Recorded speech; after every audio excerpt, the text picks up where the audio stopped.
হ্যাঁ নারী, স্বামীর রেখে দেওয়া সন্তান তোমার কাছে আমানত, স্বামীর ঘরটা আমানত, স্বামীর যেই মা ঘরের মধ্যে আছে তোমার কাছে আমানত, যে বৃদ্ধ পুরুষটা আছে তোমার কাছে আমানত, স্বামীর সম্পদটা তোমার কাছে আমানত।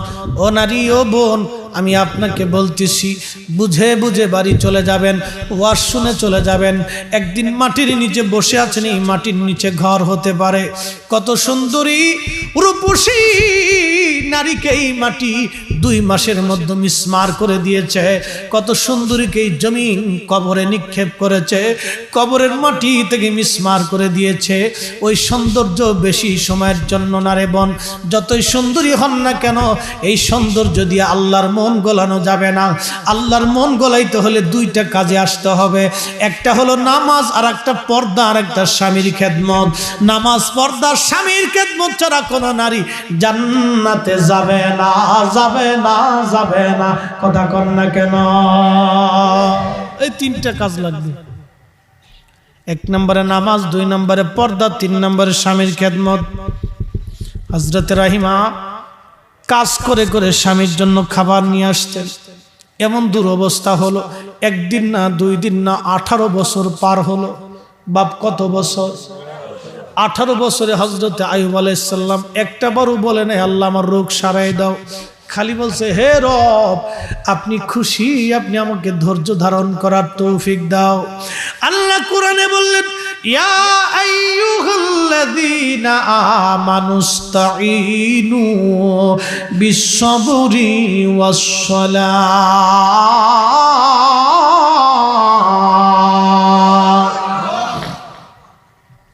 হে ঈমানদার, নামাজ আর সবরের মাধ্যমে, নামাজ আর ধৈর্যের মাধ্যমে তুমি আমি আল্লাহর সাহায্য চাও। ইন্নাল্লাহা মা'আস-সাবিরিন, নিশ্চয় আমি আল্লাহ সবরকারীদের সঙ্গী হয়ে যাই।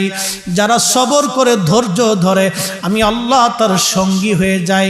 কেউ আপনাকে গালি দেওয়ার পরে আপনি ধৈর্য ধরবেন, আল্লাহ আপনার সঙ্গী হয়ে যাবে।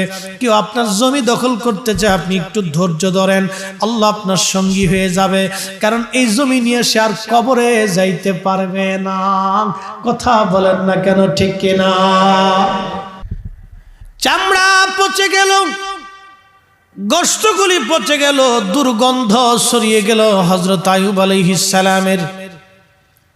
কিন্তু তিনি ছিলেন ওই দেশের সবচেয়ে বড় ধনী।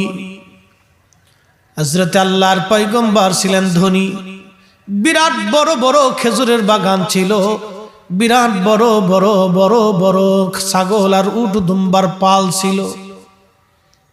হযরত আইয়ুব আলাইহিস সালামকে আল্লাহ পরীক্ষা করার জন্য শরীরের মধ্যে কিরা দিয়ে দিল। একজন নবীকে আমার আল্লাহ পরীক্ষা করার জন্য শরীরের মধ্যে কিরা দিল, দেখি আমার আইয়ুবের ধৈর্য কেমন আছে। একদিন না 2 দিন না, যিনি একদিনের ধনী ছিলেন তিনি আজ গরিব হয়ে গেলেন। যখন শরীরে কিরা লাগলো, দুর্গন্ধ ছড়ায় গেল, দেশের মানুষ বলল না, আইয়ুবকে আমাদের দেশ থেকে অন্য কোথাও পাঠিয়ে দাও, জঙ্গলের দিকে। বাজান, বিপদে পড়লে মানুষ চিনা যায়, বিপদে পড়লে বন্ধু চিনা যায়, বন্ধু চিনা যায়। কথা বলেন ঠিক কিনা? ওরা আমাকে বলছে মউত আর কবর আর হাসর নিয়ে ওয়াজ করার জন্য। আমি হাসর নিয়ে কি ওয়াজ করব? মেহশর নিয়ে ওয়াজ করতে গেলে তো গা শিহরে ওঠে। আমি দুনিয়ার জীবনের একটা বাস্তব ঘটনা আপনাদেরকে শোনাই। আপনার এখন বিশ্ব জাকের মঞ্জিলে যেতে হলে পদ্মা নদী নিয়ে যাবেন। এই হবিগঞ্জ থেকে শায়েস্তাগঞ্জ থেকে আপনি গাড়ি গেলে পদ্মা নদীর ব্রিজের উপর দিয়ে চলে যাবেন। আগে তো ঘন্টার পর ঘন্টা ঘাটে দাঁড়িয়ে থাকা লাগতো। কোনোবার দিন গেছে, সারা দিন চলে গেছে, রাত চলেছে, ঘাট পার হতে পারে নাই, খুব কষ্ট হয়েছে। এখন আর কোনো কষ্ট নাই। মনোযোগ দিয়ে ওই ঘাটে পদ্মা নদীর মাঝে লঞ্চ ডুবে গেল। পদ্মা নদীটা বড় ভয়ঙ্কর নদী। অনেক বড় ভয়ঙ্কর। বর্ষাকালে যতবার পার হয়েছি চিন্তা আসতো আজই বুঝি মনে হয় শেষ দিন হতে পারে। এই নদী লঞ্চ ডুবে গেল। লঞ্চ ডুবে যাওয়ার পরে বহু মানুষ লঞ্চের পানির মধ্যে ডুবে মারা গেল। বহু লোকের কবর দেহ আর কোনোদিন খুঁজে পাওয়া যায় নাই। আজও পর্যন্ত ওই দেহ খুঁজে পাওয়া যায় নাই, লাশ পাওয়া যায় নাই। কোন মায়ের সন্তান, মা কলিজার সন্তান হারিয়েছে, চেহারাটাও মা দেখতে পারে নাই। কোন সন্তান বাবা মা হারিয়েছে, আজও পর্যন্ত চেহারা দেখতে পারে নাই, কবরও দুনিয়াতে হয় নাই। আহা, কিসের অহংকার করি, কিসের দেমাগ আমি দেখাই। আল্লাহ ক্ষমা করে দিন। বহু বক্তার শরীরে দেমাগ আছে, বহু বক্তার দেমাগ আছে। বহু বক্তা ভাব নিয়ে বসে থাকে। এই বেটা, যেই বক্তা বেশি দেমাগগিরি দেখায়, ভাবগিরি দেখায়, ও কেন বক্তা হয়েছে? ওর উচিত ছিল পাট খেতে দেওয়া। কথা বলেন না কেন? হ্যাঁ, বেটা বক্তা হয়েছে কেন? ছাগলের 3 নম্বর বাচ্চা বক্তা হয়েছে। আগে আমরা ধরলাম, পরে আপনাকে রাইতেছি। আমরা আগে ধরলাম। বক্তার এমন ভাব লইছে, কেমন নামটা বড় করে দিছেন না কেরে? এই হুজুরের নিচে দিছেন কে? হ্যাঁ, তার উপরে থাকবো আমার নাম। আমারে প্রধান বক্তা না দিলে যাইতাম না। কি কথা কর না? আরে বক্তা, এই বক্তারও আসেন, আপনি কি করবেন? কি হবে আপনার বলেন তো? ওয়াজ কি বিনোদন? আমরা তো ওয়াজটাকে রঙ্গমঞ্চ বানিয়ে ফেলছি। নোয়াখালীর এক বক্তা, আল্লাহ মাফ করুক, হেদায়েত করুক, হেতে স্টেজে উঠে সে অভিনয় না করলে, সে কি বলে আপনার কার্টুন না দেখাইলে, হেতে কৌতুক না করলে, হেতে ওয়াজই হয়। আর এক জীবনে সাহাবীরা ওয়াজ করছে, কোনদিন কৌতুক করে নাই। কি কথা বলেন না কেন? শাহজালাল ইয়ামানী দেশে কালেমা পড়িয়েছে। হ্যাঁ, সিফাসালার নাসিরউদ্দিন শাহের দেশের সন্তানেরা, আল্লাহর ওলিরা এই দেশে কালেমা পড়িয়েছে। কৌতুক করে ওয়াজ করে নাই, মানুষকে আল্লাহর দিকে ডেকেছে, হেদায়েতের কথা বলে। কথা বলেন ঠিক কি না? এখন দেশে কৌতুক বক্তা হয়েছে, যে যত আসাইতে রে তুই বড় হুজুর। খালি টিকটক বক্তা, নিজেই টিকটক হয়ে গেছে। কপাল। দিনের হেদায়েতের মঞ্চটাকে আমরা করছি কি? এই মঞ্চ থেকে মানুষ তো শিখে যাবে, এটার আমরা রঙ্গমঞ্চ বানিয়ে ফেলছি। রঙ্গমঞ্চ বানিয়ে ফেলছি। আল্লাহ, জাতির ভাগ্যে কি আছে জানি না। আগামী দিন আমাদের জন্য কঠিন দিন আসতেছে। মোহতারাম, ঈমান নিয়ে বেঁচে থাকাটা বড় কঠিন এই সময়। কথা বলেন ঠিক কিনা? ঈমান নিয়ে বেঁচে থাকাটা এই সময় বড় কঠিন জিহাদ। এটা বড় কঠিন জিহাদ। খালি ভেজালের ভিড়, ভেজালের ভিড়। হ্যাঁ, নবীর উম্মতেরা, শায়েস্তাগঞ্জের মুসলমানেরা রে, মাইকের আওয়াজ যত দূর পর্যন্ত যাচ্ছে খুব মনোযোগ দিয়েন। আহা, পানির মধ্যে ডুবে গেল, কত মানুষের কবর হয় নাই। কি দেমাগ, কি অহংকার আমাদের, কি ক্ষমতার অহংকার, কি অহংকার। আমাদের পাশে চেয়ারম্যান সাহেব বসে আছেন, ওলামা ইকরাম বসা, সভাপতি বসা, মুরব্বীরা বসা। বাপ বলেন তো, আপনাদের নেশাবাদ ফরিদপুরের শায়েস্তাগঞ্জের মাটির নিচে কত মানুষ কবরে গেছে, আর কোনোদিন তারা ফিরে আসে নাই। এই যে বড় বড় ইন্ডাস্ট্রি আপনাদের রাস্তার পাশ দিয়ে হচ্ছে, কত ইন্ডাস্ট্রির গ্রুপের মালিক হাজার হাজার কোটি টাকা রেখে কবরে চলে গেল। হো বাপ, 10,000 কোটি টাকার মালিক যদি কেউ হয়, তার জন্য 3.5 হাত জমিন যতটুকুন বরাদ্দ। আমার দেশে বহু মানুষ আছে, দেখবেন বাজারের ওই দোকানের ছাউনির নিচে কোন রকম কম্বলটা বিছাই দিয়ে শুয়ে থাকে। আছে বাপ, বহু আছে। কোন মানুষ আছে দেখবেন স্কুলের বারান্দাতে কোন রকম একটু বিছনা করে সারাটা রাত কাটায় দিচ্ছে। আহা, বড় কঠিন, বড় জীবন বড় কঠিন। কোন পাগল আছে রাস্তার পাশে ধুলোবালির মধ্যে শুয়ে পড়েছে, ওইভাবে ঘুমিয়ে পড়েছে, সারাটা রাত ঠান্ডার মধ্যে তার কেটে গেল। আমরা কাঁথা কম্বল দিয়ে ঘুমাইলাম। ও মালিকের ইশারা, মালিকের ইশারা, মালিকের ইশারা।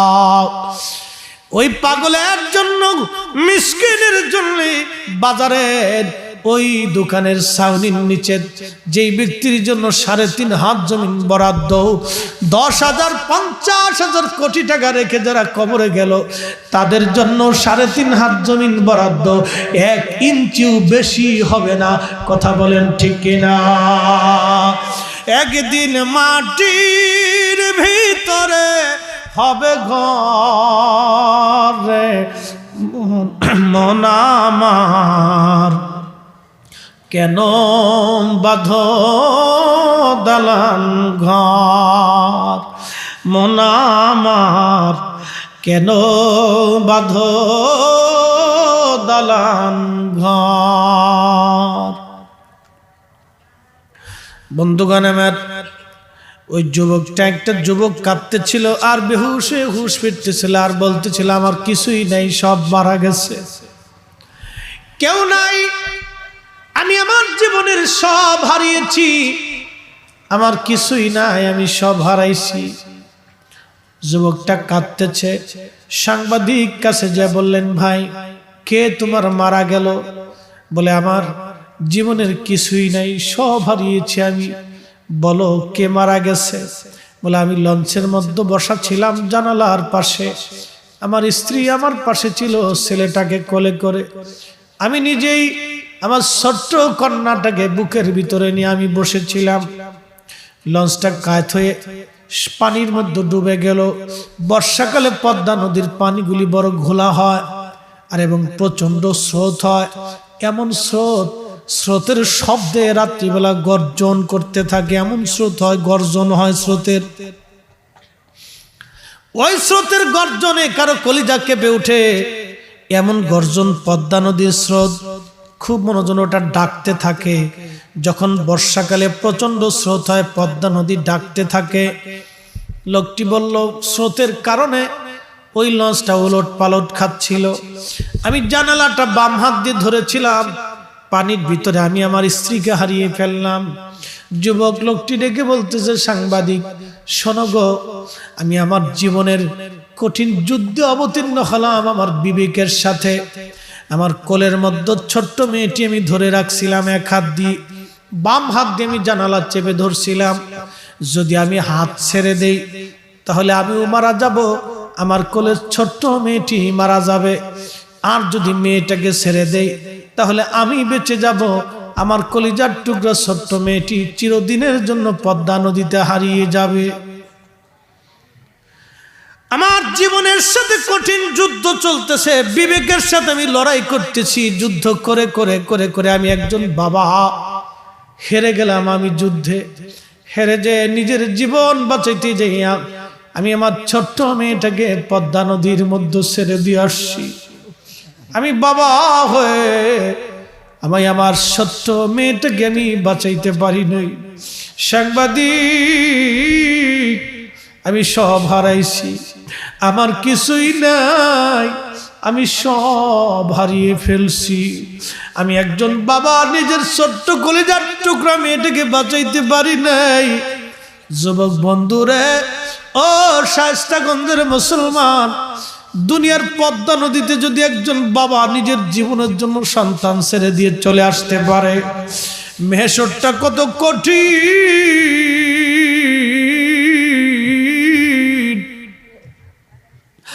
মেহেশর কত কঠিন। সৃষ্টির প্রারম্ভ থেকে কিয়ামত পর্যন্ত যত মানব আর জিন আর ফেরেশতা ইনসান আর আল্লাহর যত সৃষ্টি, সব সেই দিন আল্লাহ পাকের মেহেশরের ময়দানে দাঁড়ায় যাবে। বুঝেন তো মেহেশরের মাঠটা কত বড় হবে, তাহলে কত বিরাট হবে, কত বিরাট, কত বিরাট। অগণিত কোটি কোটি কোটি কোটি ফেরেশতা মাঠে দাঁড়ায় যাবে, কোটি কোটি জিনেরা দাঁড়াবে। আদম সফিউল্লাহ থেকে কিয়ামত পর্যন্ত কোটি কোটি মানুষ মেহশরে আল্লাহর আদালতে দাঁড়ায় যাবে। প্রাণীরাও দাঁড়িয়ে যাবে, পশু পাখিরাও দাঁড়িয়ে যাবে, সব সৃষ্টিগুলি সেই দিন দাঁড়ায় যাবে। সূর্যটা মাথার উপরে থাকবে। এই সূর্যটা একটা না দুইটা না, আমার আল্লাহর এই পৃথিবীর 13 লক্ষ পৃথিবীর সমান হলো একটা সূর্য। এই সূর্যটাকে জ্বালিয়ে রাখার জন্য আল্লাহ প্রতিদিন ট্রিলিয়ন বিলিয়ন গ্যাস আমার আল্লাহ ব্যবহার করে থাকেন। সূর্যটা জ্বলতে থাকে, এখানে শুধু আগুন আর আগুন, আগুন ছাড়া আর কিছুই নাই। এই সূর্যটাকে আমার আল্লাহ জ্বালাইতেছেন সৃষ্টির সূচনা থেকে আজও পর্যন্ত আমার আল্লাহ জ্বালাচ্ছেন। কোটি কোটি টন গ্যাস আল্লাহ খরচ করতেছেন। এই সূর্যের ভিতরে ঘন্টায় 1 লক্ষ কিলোমিটার বেগে আগুনের ঝড় হয়। এই সূর্যটার তাপমাত্রা 200 কোটি ডিগ্রি সেলসিয়াস। মাত্র 1200 ডিগ্রি সেলসিয়াস তাপমাত্রায় একটা লোহা গলে পানির মতো হয়ে যায়। 200 কোটি ডিগ্রি সেলসিয়াস একটা তাপমাত্রা সূর্য। সেই দিন আপনার মাথার উপরে থাকবে, কোটি কোটি সৃষ্টিগুলি হিমশিম খেয়ে যাবে, জিহ্বা কারো বের হয়ে যাবে, কলিজা কারো শুকিয়ে যাবে, বড় কঠিন কঠিন। হযরতে আম্মা জান আয়েশা বলেন, ইয়া নবী আল্লাহ, সেই দিন আমাদের উপায় কি হবে?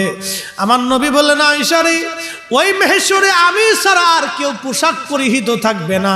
আল্লাহ শুধু আমি নবীকে পোশাক পরিহিত করে আমাকে ইজ্জতওয়ালা বানায় রাখবে। একবার আওয়াজ তুলে বলা যাবে কি, ইয়া রাসূলুল্লাহ। আমার নবীর পোশাক থাকবে, নবী ছাড়া আর কারো পোশাক থাকবে না।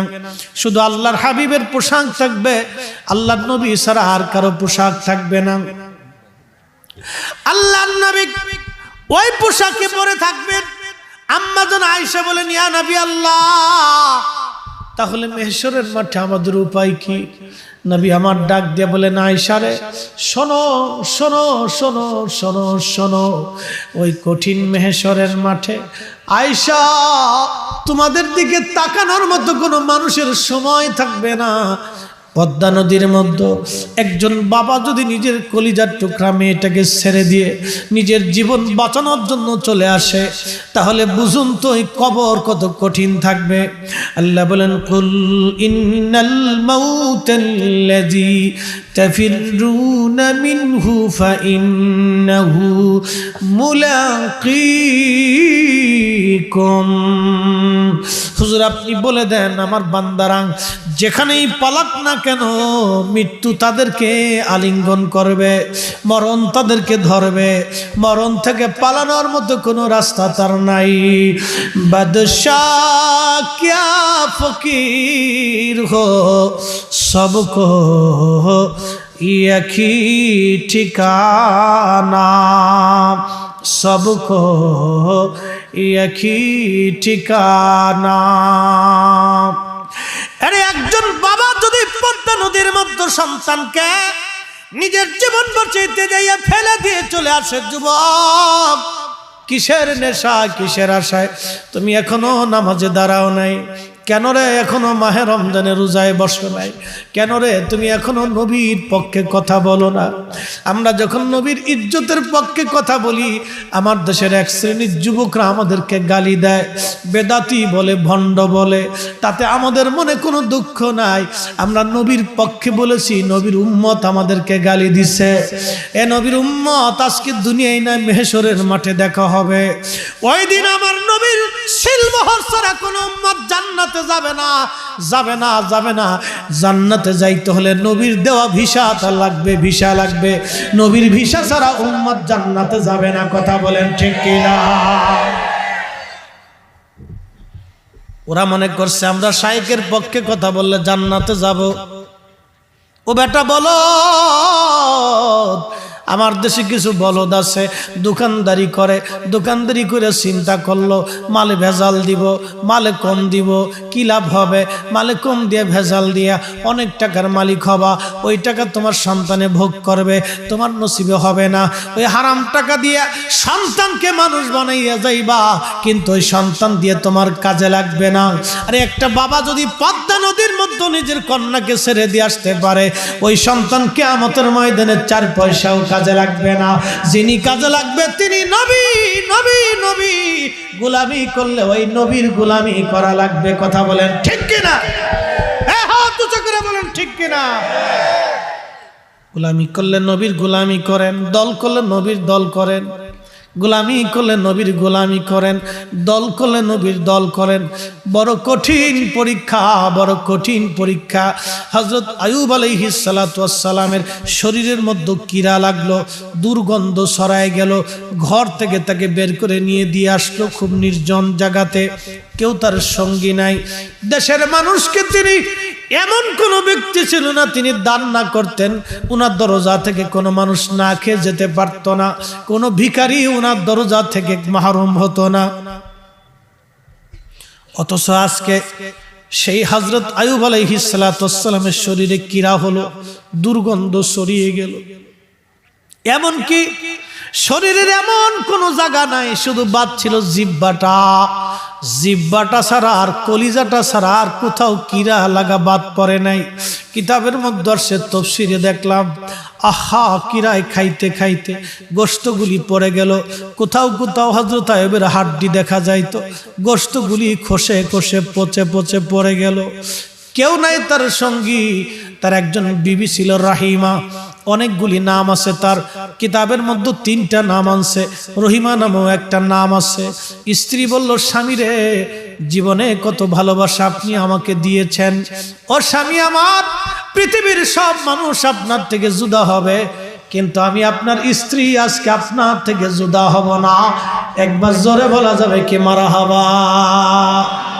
যুবকদেরকে নসিহত, যুবক রে, যদি বিয়ে করো তাহলে ওইরকম আবেদা সলেহা দেখে বিয়ে করো। যদি বিয়ে করো আবেদা সলেহা দেখে বিয়ে করো, তাহলে জীবনে তোমার শান্তি হবে রে বন্ধু। হযরতে আম্মা জান আয়েশার চরিত্র আছে কিনা আগে দেখো। চামড়া দেখার আগে চরিত্র আগে দেখো, চামড়া দেখার আগে চরিত্র আগে দেখো। আগে আমাদের দেশের মুরব্বীরা মেয়ে দেখতে যাইতো, চামড়া দেখেন, চরিত্র, চামড়া দেখে নাই, চরিত্র আগে দেখছে। আগে খোঁজ নিত মেয়ের মা কেমন, বাপ কেমন, বংশ কেমন, এগুলি খোঁজ খবর নিয়ে তারপরে মেয়ে বাড়িতে আনতো, বিয়ে করাইতো ছেলে। কি কথা কর না কেন? যত ডিজিটাল আনবেন কপাল আপনার পড়ে যাবে। হযরত আইয়ুব আলাইহিস সালাতু ওয়াস সালামের বিবি ডাক দিয়ে বললেন, স্বামী আমি আপনার সাথেই থাকবো। আহা, হযরত আইয়ুব আলাইহিস সালামের সেবা করতেন তিনি, খাওয়াই দিতেন, ঘুম পাড়াই দিতেন। অসুস্থ হয়ে দুর্গন্ধ সারা এলাকায় ছড়িয়ে গেল। এমন অবস্থা, দুর্গন্ধ। হযরতে আইয়ুব আলাইহিস সালামের বিবি সাহেবা সম্পদ শেষ হতে হতে হতে হতে